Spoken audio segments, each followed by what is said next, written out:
Hello, everybody, and welcome to the Centimetre Perfect AFL podcast. I am in mourning. I was not selected to play for an AFL club once again.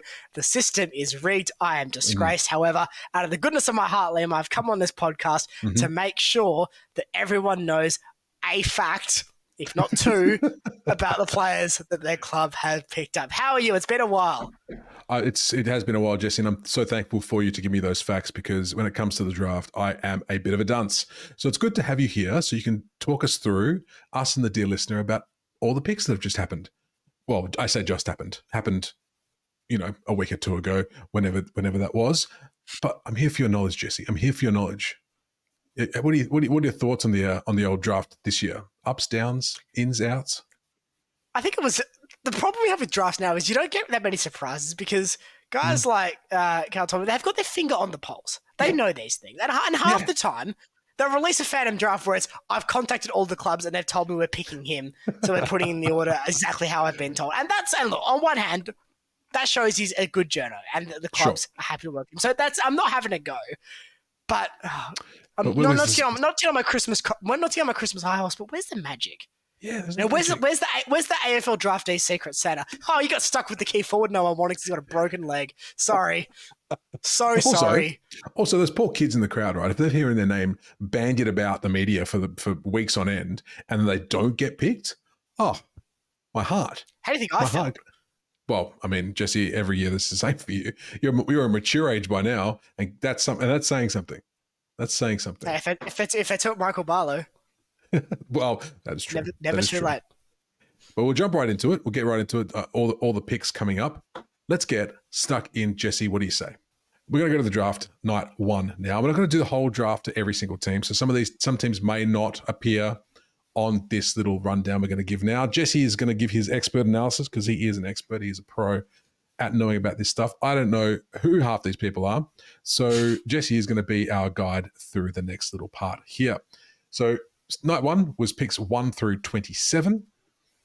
Jesse, do you want to just go through from one, or do you want to do it by team? Let's go through in order. Let's do a draft. Let's do the draft. Let's do the draft. With pick number 1, Richmond select Sam Layla. Yay, Sam! You've done it, Sam. Stacks on, Sam. All right. What do we know about Sam, Jesse? Big body midfielder, a player that I think is going to really add a lot to Richmond going forward. It was either going to be him or O'Sullivan. It was a pretty well consensus who was going to end up number one. I think both Richmond and North were happy with either. Happened to be that Layla went the way of Richmond. I think that's a good get for the Tigers. I think he's the type of player you can build around. And we'll talk about some of their midfield players more as we get down the draft board, just looking ahead. But I think this was clearly the one that the Tigers wanted with that top pick, and it's the one they got. Yeah, I think we've got most of this first 27 are definitely going to be all Richmond. With pick number 2, North Melbourne Kangaroos pick Finn O'Sullivan, pre-mentioned by Jesse. What's Finn all about, Jesse? So this is an interesting one because I was a little bit interested to see if North would try to split their pick and trade down this draft, because if there's one position they don't necessarily immediately need, it's a new midfielder. Now, that is O'Sullivan. Whether they take the Sheasel route with him and play him off halfback next season remains to be seen. I think he will get best 22 game time. There is probably going to be a spot for him. But with the likes of Caleb Daniel now in this North Melbourne side, and obviously an entrenched LDU, Sheasel, McKercher probably now core, plus others rotating through as well. I don't necessarily think there's that immediate need that North have had in previous drafts to go and get best available. In saying that, O'Sullivan is very good. He could have easily gone number 1. He's an asset to North Melbourne. We'll remain to see how it works out trying to fit him into the team, and will he have to earn his spot under Clarkson as opposed to players in recent seasons for North where you draft a guy like Sheasel at pick 3, you're putting him in the side. Well, there's no choice at that point, is there? You draft Harry Sheasel. You're playing Harry. We got nobody else. Get your tookus in there. You're a halfback, Harry. I'm but what? Very good. Very good. I mean, that's probably encouraging for North, though, having a fact that they can bring someone in and develop them and not just chuck them in to the furnace and hope for the best. With pick number 3, Carlton pick Jagger Smith. What a name. Jagger. Now, before we talk about the player, this is a direct message to Dwayne Russell. You are not to use moves like Jagger at any point during his career. You're banned. Stop it. Stop it. I can see you writing it down. Dwayne, stop it. Oh, You did it with man. Jagger, and that was fine, even though the song's actually quite rubbish in my opinion. It is. Stop it. Not allowed. You know- Smith you know, is... You know you're getting that about 65 times a game. Minimum. I'm trying to cut it off early. I'm trying to cut it off early. Sorry, go on. Talk about Jagger. I think this is a good get for Carlton. They probably need that midfield because let's face it, Hewitt's maybe not working out as well as I think Chera's now a lost cause. I think that's over in terms of a successful career for Adam Chera. So you need to find that person to go with Cripps and Walsh moving forward. And for Carlton, it's often been the free agency path. In saying that, Cripps and Walsh are both Carlton draft picks and very good Carlton draft picks. But I think, broadly speaking, Carlton have looked to build mostly through free agency, yet weirdly their best players have really been draft picks. When you look at guys like Curnow, Smith, Walsh, Cripps, Mackay, these type of players. They're Wiedering as well. Their best players have been through the draft. Smith, I think, absolutely can be a part of this. The big thing for him, I think, as well, is he didn't, I think, have a great draft year. I think it was a little bit interrupted. So potentially the one with that a little bit more upside on what we've seen in the 2024 kind of that 18 season as they go through. So watch on him. I think he could be a really good get for Carlton. I think I'd be quite happy with him as a Carlton supporter. All you Supercoach fans out there, probably get him for cheap, hey, Jesse? Pick him up. Could get you a few points. Why not? Number 4, Sid Draper for Adelaide. This is the one I wanted. This is the one I was hoping we'd somehow get pick 3 out this season and we get Draper. I really, really, really like Sid Draper as a footballer. He was excellent as an underager in 2023, representing South Australia. A little bit interrupted 24, but gee, when he's on that field, things happen. He's one of those things happen players. And I think for Adelaide, being a South Australia, I think this is a great get. I think this is, of the top 4, the most glove-like fit player to team in that top 4. That's not to say that Draper will be a better player than Layla, O'Sullivan or Smith, but I certainly think this is the best immediate fit of those 4. Now, in saying that, Layla will likely walk straight into the best 22 of Richmond. You could argue O'Sullivan will, Smith even might. But for me, I think Draper fills that really good immediate need. He also really brings that leadership quality. I think that not all early draft picks can. In fact, it's quite rare, I would say. In fact, one of the last I can really remember is Sam Walsh kind of coming through with that profile as a gun player, but also having those leadership traits as well. I think this is a really good get for Adelaide. If he's the one of this draft class that goes on to that elite level, don't be surprised. Good shout. All right. Number 5, the big one, Levi Ashcroft. They were always going to get Levi. They got their man. Jesse, Levi Ashcroft. You know what would have been really funny if just no one bid on him. Yeah. With the 47th pick. I still don't know how any of that works, Jesse. I'm laughing. I don't know what I'm laughing at. Ashcroft did make a mockery of the bid system. However, I don't necessarily agree with changing. I think the clubs just need to bid. Maybe make it cost more. In fact, absolutely make it cost more. So that clubs that are holding those draft picks have actual reasons to try to take the player because, hey, the other club might not be able to afford it. Something can go wrong. But look, Ashcroft, he was probably consensus, wasn't he? He was consensus all the way through as number 1. So you were fighting for that kind of second perch for the likes of Layla. Layla O'Sullivan Smith, those playful players. But, gee, this is great for Brisbane. This will be interesting to see where he fits in, though, because I don't think you walk into the midfield of a best 22 premiership side, not with Lachie Neale, not with your brother. I think it's he's going to have to earn it, I think, Ashcroft. I don't think Fagan will hand it to him. No. So this will be an interesting watch. I'm keen to see how this goes. I think he'll be up to it, though. Yeah, I think he'll be up to it. But this is what I like, though, because you've got two sides of the coin, right? The players are going to walk in and just get a spot straight away because of necessity, a la pretty much everyone that Richmond drafted. Or you're going to get this where someone's going to really earn their keep to get into the spot. And especially in a premiership side, it can't be a bad thing, can it? It can't be a bad thing. It's going to be very, very good indeed. Pick 6, Harley Langford for Melbourne. Yeah, best available. I think Melbourne were keen to upgrade their midfield talent. Interesting, though, in the context of the wider Oliver Petrarca dynamics. I think it's fair to say Melbourne do need more midfield help at this point. I mean, Oliver's had now 2 off seasons. Petrarca's obviously come back from long-term injury. I think it's time to start looking forward to the future. These guys aren't getting any younger. Langford, I think he'll fit in well. He's got that size about him too. He's not the biggest midfielder in this draft, but he's got a bit of size about him. So he's one that we could potentially see getting a bit of game time in season 2025. I think he feels that need for Melbourne early. He's body-wise, he's probably more ready to go than some of the other draftees. So interesting to see how he kind of fits into that landscape. Richmond with pick 7, Josh Smilly. I like this kid. I think there's a bit here. I think Richmond have done really well out of this draft. And what you'll see is that picking these bread and butter players early allowed them to take some more risks later down the board, which we'll get to. So I think Smilly was a great pick. Big midfielder, really that Bontempelli frame in terms of size. That's the type of player you're looking for out of him. I get the sense he's not just going to be a one-trick pony. He's listed as a midfielder on the draft board. I think we can see him rotating through half-back as well. That wouldn't surprise me. Looks like a nice player for the future for Richmond. And if you can get him into that dual position capability, you've already sorted out Liam Baker. Mm-hmm. Yep.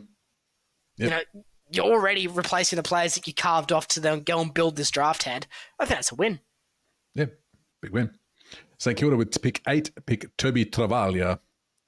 This is interesting because I had Travaglia pinned as more of a defender, but the AFL.com.au have got him as a midfielder. So that aside, it did slightly confuse me at the time this pick. Now, not to say that Travaglia is not a top 10 pick, he absolutely is. But I didn't immediately see the need he feels for the Saints. This is another team that I thought, yes, when you've got 2 top 10 picks, you probably keep them and take best available. But, and we'll talk about this probably more with the Flying Viking, Taru. I don't know if they filled a need with their draft picks this year. They've taken Travaglia, who looks like a quality player, but I don't necessarily know if he's an immediate upgrade on the players they have for this position. Now, he looks to me a bit like a Hunter Clark type, and you've already got Hunter Clark.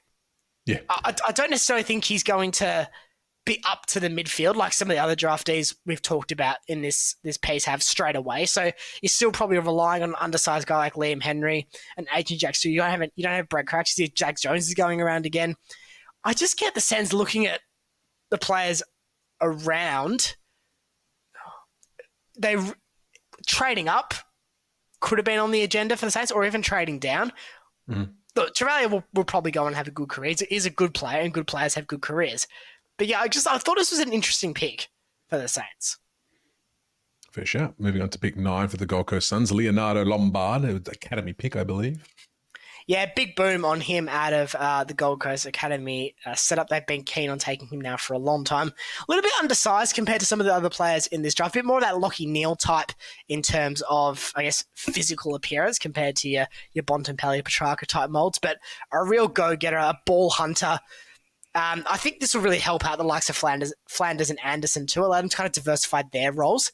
Raul as well. So I think a nice pick. And we'll definitely be seeing him in some capacity, assuming no injuries in 2025. You mentioned before for St Kilda pick 10, Alex Tauru. Yeah, this was interesting. The Flying Viking, a draft bolter that shot to top 10 contention very late in the piece. The Saints have latched on. This is interesting to me, though, because I get the fact is the Saints need a new key forward, and they've taken the highest key defender in the draft, which interested me because you guys are desperate for a key forward. You've just lost Membry. Your current best key forward can't kick, or mark, or not give away free kicks, or do anything. Yeah. So. This is just an odd pick for me. Is Ross going to actually commit to 22 defenders? Is he finally going to realise his dream? Having every single player behind the ball at every contest. 6-6-6, be damned. We'll give away the free kick and just defend. Just everyone sprints back. Park the bus. It's like a kickoff in soccer. Giving the ball for 6-6-6 at the halfway line. Yeah, look, guys, it's going to be really hard for anyone to kick a goal against us if they have to keep bombing it from 75 metres out. It's just the way it's going to be. It's the way we're going to be from now on. Look, Love to see it. I'll stop ragging on Truist. It's obviously not his fault. No. He looks like a real X Factor player. That's one thing I think we could talk about here. He looks like potentially like James Sicily type from what I've seen of him. So not necessarily your traditional, Shane Parker grunting defender. More of your, you're bit of a high fly, a bit of razzle dazzle, but also not like your Thomas Stewart either. He's a bit bigger than that. So what we'll see out of him, I'm not sure yet. I suspect he'll play in some capacity in season 2025, but. Yeah, I think 2 top 10 picks for the Saints, and I don't think they really actually filled their needs, which is really interesting because I talk about Adelaide, I talk about Carlton, I talk about...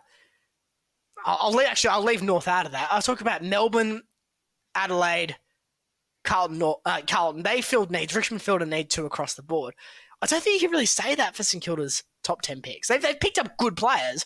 They've picked up players that should have solid AFL careers, if not very good AFL careers, but I don't know if this is necessarily the most effective use of their hand. Would trading out of the draft be better? Trading down? Liam, I don't know your thoughts on this. Do you think looking strictly on positional need, St Kilda really hit it out of the box here? Oh, Jesse, I'm so glad you asked me. No, you're not. No, I mean, there's a reason why. Like, so the draft is one thing that, like, keeping up with the teams proper and the trades and stuff was hard enough for me. Trying to know who these kids are coming in through the wings. This is why I've got you, Jesse. You're the guy who tells me that Toru is a defender, but he's listed as a midfielder. Or was that the other guy? I'm not too sure. But I'm interested in the fact of, you've got these things. These things, they're not things. They're players. They're humans. They're people. They're human beings, Liam. They're human beings. But you have the selection, right? And it would just make sense for them to go for what they need, unless they're just planning on going. Do you know what? Our forward line is Max King. We've signed him. We've paid him a lot. Which is what it's been for the last couple of years. That's the mentality they've gone with. They've always stuck with that. Well, maybe that's not changing, Jesse. Maybe that's not changing. And with what you're telling me about these draft picks, maybe they just don't have any requirement for a forward line whatsoever. What it's going to be is it's going to be bomb it long to Max King, lose every game by 10 goals. That sounds like what they're going for. But it's interesting that'll get the people through the turnstiles. That's right. How many Friday night games they got? Who knows? But no, it's interesting to hear that, like, obviously you knowing more about these players than myself, that they haven't filled that, though, because you think out of all the teams on this list who need to get something going and yesterday, it's probably the Saints. So I'm intrigued to see if you think any other teams have had a bit of a shocker, a bit of a howler like the Saints have. Because so far you've been very complimentary. And the Saints, you've been a bit... But that's not unusual, but they also don't help themselves. No, well, that's it. I mean, that's the Max King's was probably a bit of an unfair pile-on, but in general, I don't necessarily think this is... I think they've drafted good players. I don't want to complain. I don't think, these are crap picks. No. I just don't necessarily think they fill an immediate need for St Kilda. Yeah, no, you made that pretty clear. You didn't say there wasn't anything against the players themselves. Just no, they're good kids. They're good players. They're good things. And there's a couple more picks I don't necessarily think are great fits either, but I'll come to those. We'll come to those. We'll move on to Melbourne's pick 11 in Javier. Okay, Liam. It's Xavier Lindsay. We are not in Spain at the moment. Xavier Lindsay, what are your thoughts on Xavier? Yeah, I thought Lindsay might slide a little bit compared to some of those other players. It did maybe come down a shade in terms of some of the earlier projections for where he might sit. So in that regard, I suppose Melbourne did do all right out of this. Another midfielder. I think there's upside here with Lindsay. I guess the problem now is if they do suddenly magically get Oliver and Petrarca back to full health, where does he fit in? What will come to, and it's the steal of the draft. I have a steal of the draft to declare later, but I think a few of these clubs got really spooked by one particular player's draft year, and they haven't filled the need that was there for them. They've taken midfielders instead. And if you look at the top 11 picks in the draft, Liam, 11 are midfielders. So 10 of the first 11 are midfielders. I was going to ask you, is everyone in the draft a midfielder? Apparently that's how they list them all. They're all midfielders. So we're getting a bit diverse going after this pick. So Melbourne, I mean, like they were never going to get a guy like Carco, but there's players, Taj Houghton, who went to Richmond in the next pick, spoiler alert. I think that could have been, we know Melbourne have had problems in front of goal, and they've now lost Neil Bullen, who was that conduit as that kind of mid-sized forward. That could have potentially been a good fit. But look, Lindsay's been well rated. He looks like he's got a good future ahead of him, so we'll see how he goes. Well, moving on to the aforementioned Taj Houghton, number 12, going to Richmond. Thoughts on Yeah, Taj? Richmond need goals. They've traded out part of their forward line. Part of their forward line has what I can only assume is paper in their knees, like Tom Lynch. So yeah, they need goals. Yeah, Houghton, he still plays. He's still a thing, isn't he? Interesting. You go. Looks like a player with a bit of goal sense too, which I always like. I always like the goal sense players. He's not your small forward in that sense. He probably can play a little bit above his height, but I think this is a nice little pick for Richmond. They've got a couple of good players interspersed throughout what was a massive draft hand. This is probably the player that, although they've taken players below him, I feel like this is that one where you take him at 12 and there's so much upside, but if you take him at 12 it doesn't work out, in this draft hand, it's not too bad of a thing. But I think there's enough upside here to justify that pick. So we'll see how this one plays out. He's one I do expect to see in that team next year. Fair shot. Number 13 for Essendon is Isaac Kako. What thoughts on Kako? Yeah, this was always going to happen. Essendon's academy product looks like a really dynamic, fun player. Now, is he going to immediately go and fill the 40 goals that Jake Stringer is taking out of the football club? I don't think so, but he's the type of player that I think fans are going to love, which is the first step. He's got that affable look to him as well. And also just the way he handled himself in his draft media, he just seems like a really genuine human being as well. Was he the one who dropped the F-bomb? No. Damn. I actually can't remember off the top of my head who it was, but it wasn't Kako. It wasn't Kako. All right.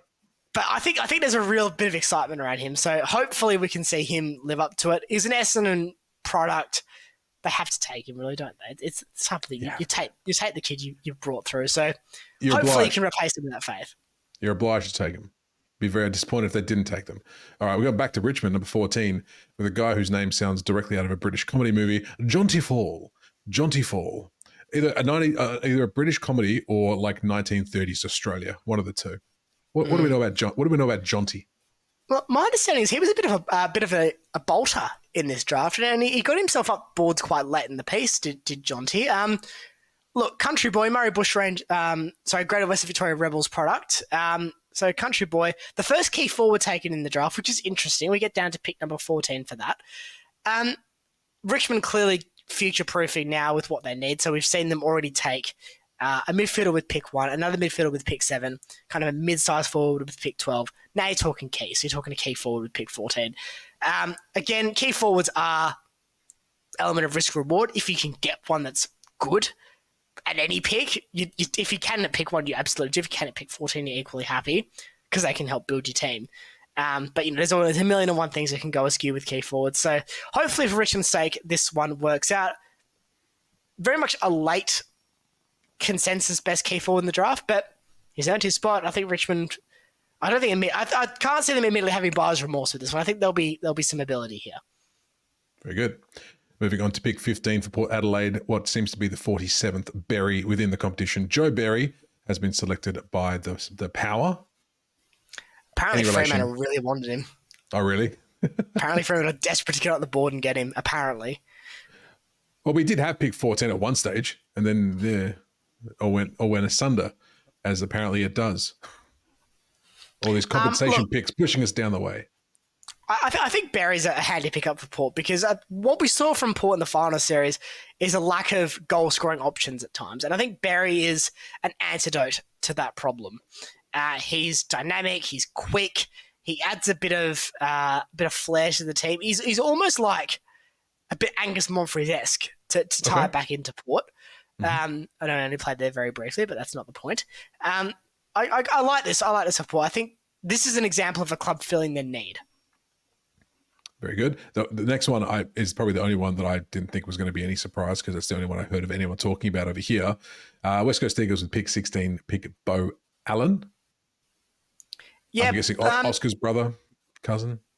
No. Played in the Peel Thunder side last year, earned his way through into the seniors, got involved in a finals campaign with Peel.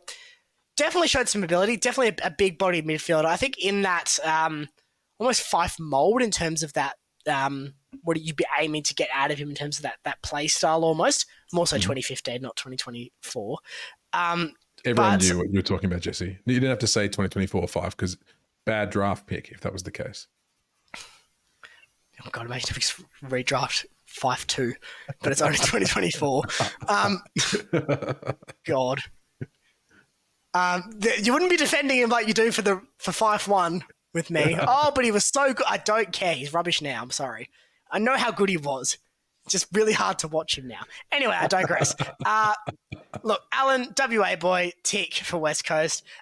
Fills a need in that midfield, tick. Hopefully for West Coast's sake, it can form a bit of a dynamic duo with Harley Reid, because I think it was pretty clear last season Harley needs help. And Harley needs players that aren't exposed in terms of, well, we know what Tim Kelly's going to do. We know that Dom Sheed has a certain top speed. We know that this is the way they're going to structure it. So this adds a bit of depth into West Coast midfield. And I just think it allows them to move on. West Coast early draft picks outside of Reid have been a little bit hit and miss in recent years, and it really has hindered their rebuild. So this is one they really need to get right, I think, the West Coast Football Club. And I think from what we saw at senior footy level from Bo in the Waffle this season, I think there's definitely potential they will. Very good. Moving on to pick 17 for Freo, Murphy Reid. What do you know about Murphy coming to our Freo Dockers, Jesse?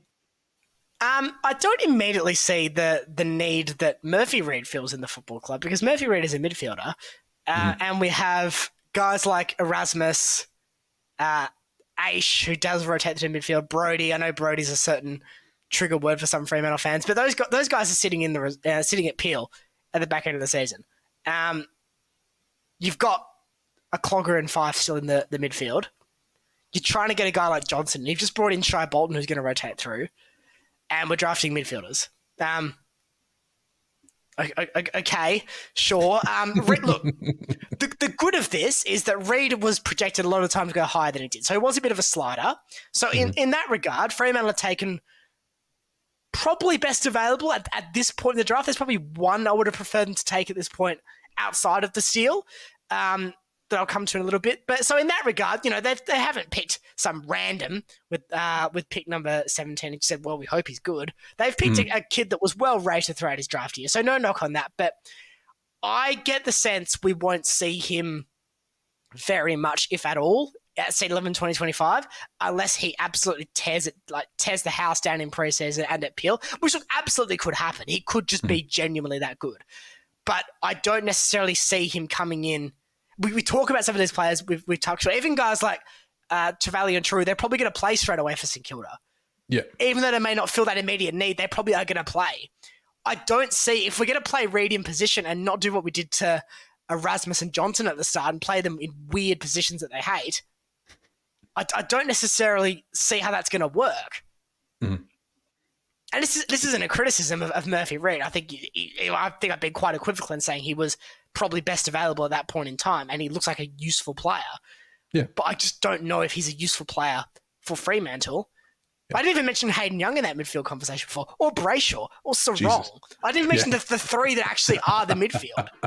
I'm talking about guys that are going to be ahead of Reid in the pecking order, that realistically would probably keep him out of the team anyway if we're actually going to play best 22 players based on best 22 ability. And then you bring in, you know, two absolute stars in midfield and a guy that's transitioned to mids like a duck to water. Well, maybe this is why Jesse at the draft night he wasn't overly excited about coming to Freo. Not the fact he looked thrilled, didn't he? Not the fact he doesn't want to play for Freo, but he knows the caliber of midfields we've already got, and apparently he's a Richmond fan from heart. So I reckon he was probably hoping to get over there. Richmond fan. Which means he's probably just hoping to get. He would have got game time most likely. And based on you'd be so mad with the 4 Richmond picks ahead of you. You probably. I hope we give him a game against Richmond. He goes out and just absolutely shows up and shows how good he is. That'd be nice. He did mention also that he wants to show the teams that let him go down to where he went a thing or two. But he's going to get there first. Hopefully he does. Let's move on to number 18, Oliver Hannaford for the Greater Western Sydney Giants. Did you want to bundle 18 and 19 together, or do one at a time? Oh, we can bundle them together. Oliver Hannaford's a forward. Harrison Oliver is a defender. The Olivers. So many Olivers. O-H and H-O. If you like. We'll forever refer to these two as Oho. I think he plays for one of the rugby teams. It's like that's To'o. Don't worry about it. Move on. Okay. Play on. You're like, I don't- I'm so confused. GWS clearly happy with their current midfield setup. They've gone away from drafting mids, which is about the only club you can say in this whole draft. They've actively looked away from drafting midfielders and drafted, I guess I'll call them cupboards, because you've got the kitchen sink with your midfields, but you need to fill out the kitchen. So you've got to get your microwave, you've got to get your cupboards. They've drafted cupboard players, which I think is just as important, especially when he's talking picks 18, 19. Like, at that point, you're probably not expecting to get a 3-time Brownlow medal winning midfielder at that point. You might, but I don't think it's an expectation. So you're looking to refine your team. And I think GWS has done a really good job of that. Hannaford, Oliver, both players I think we will see at some point in 2025. I think there's definitely potential these guys will get on the field. Maybe more so Oliver. We've noticed been a bit of transition in and out of the Giants' defence. With Stringer coming in, there may be a bit more competition for Hannaford to contend with in the forward line. So wait and see with these two, but I think the advantage of this is they didn't necessarily have to have a strong draft this year. Yeah. With the picks they had, they can draft what they need to fill their team based on right now and work on that development. Very good. Western Bulldogs pick 20. Cooper Hines. What do we know about Cooper? Well, we know that he doesn't have the same mullet as Bailey Smith. So that's the first letdown for Dogs fans, trying to replace that midfield Bailey Smith-sized hole in their team. But no, I think Hines has some promise. He's a Dandenong Stingrays boy. We've had a few Dandenong Stingrays come through. Guys like Harvey Langford. From what I understand, there actually wasn't too much between those two a lot of the time, which is quite interesting. So potentially a bit of a get by the Bulldogs here. They probably needed a mid. I think Bont's getting to that point now. We may start to see him actually noticeably taper off in terms of age bracket. Like he's been doing it for a decade now. At some point, that's going to have to start. Plus, they've obviously lost Bailey Smith. They've lost Jack McRae as well. So I know he wasn't playing that much, but there is that midfield transition for the Dogs right now. I think Cooper Hines can become a key part of that. Very good. Richmond at 21, pick Luke Trainer. Yeah, this was the one I was a little bit disappointed we didn't go for. Okay. A few picks higher. Trainer's key defender. That's what I think Richmond can really use. But in saying that, I think defensively, I know they got blown out a couple of times, but I think Richmond were actually quite defensively solid last year. For a wooden spoon side, I think defensively, a lot of the time, they were actually okay. Does this then free up Noah Bolter to go forward? Probably. But what I think we see out of this is we see a player that can be a bit of a project. Luke Trainer does not need to come in and play senior football from round 0 in January next year. That doesn't need to happen. Excuse me. What he can do is probably get some senior games, learn his craft a bit. And the good thing for Trainer is we're getting a bit more of a trend now of younger forwards are playing more time at senior level. So it's not going to be like it may have been 20 years ago where, oh no, I'm making my debut against Warren Treadray. Wish me luck.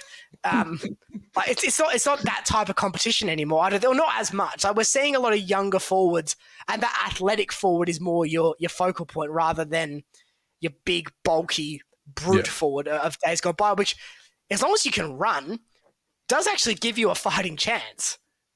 Yeah, 100%. Sydney, getting on the board now with your namesake, Jesse, number 22, Jesse Datoli. I don't know why I don't know why I put Italian accents on the ones that just sounds like they should be Italian, but that one sounds like he should be playing for Carlton. Datoli. Go on. Yeah, I can see that. It does sound very Carlton-esque, but I think a good get for Sydney certainly frees up Heaney to really be permanently or far away from that forward line, assuming he turns out to be a good player. Let's just assume. I'll probably caveat this 20 picks too late, but we are assuming that all these players are going to be better than Zach Dawson. Is the bar we're going to say? Okay. That's pretty. That's fair, because I actually quite like Zach, so I'm going to rephrase that. Better than Tom Sheridan. Okay. That's the bar we're going to set. So if you don't drop chess marks, good for you. You're probably going to be okay. Oh God, that chess mark. Oh, that was 10 years ago. I'm still not. It's still fresh, Jesse. It's fine. We understand. It's okay.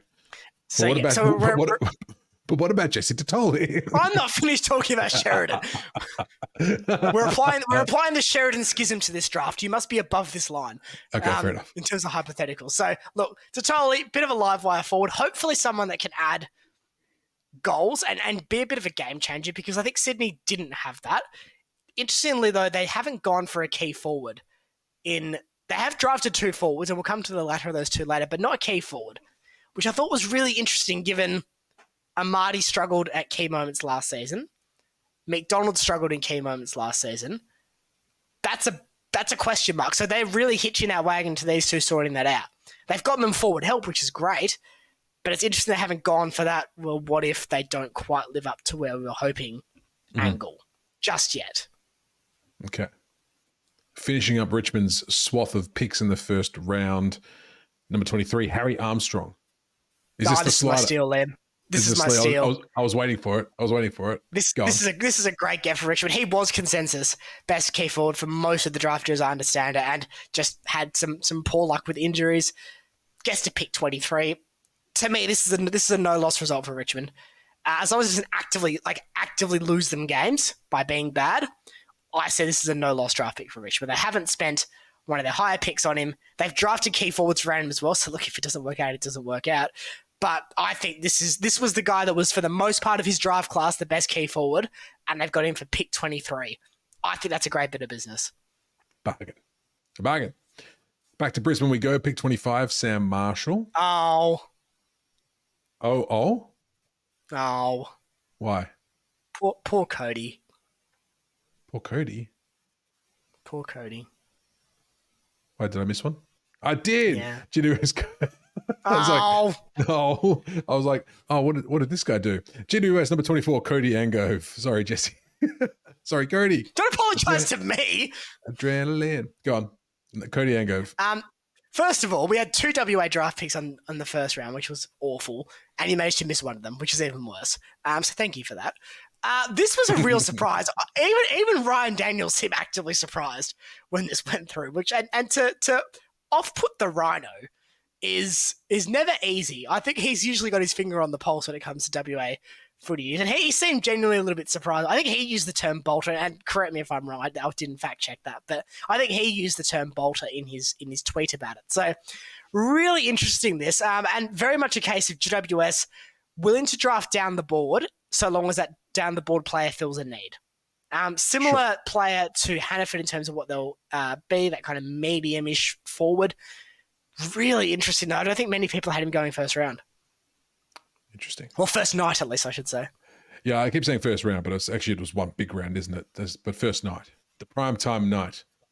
Interesting, because most of these ones you've kind of been on board with. That's the first time I've heard you kind of go, this was a surprise.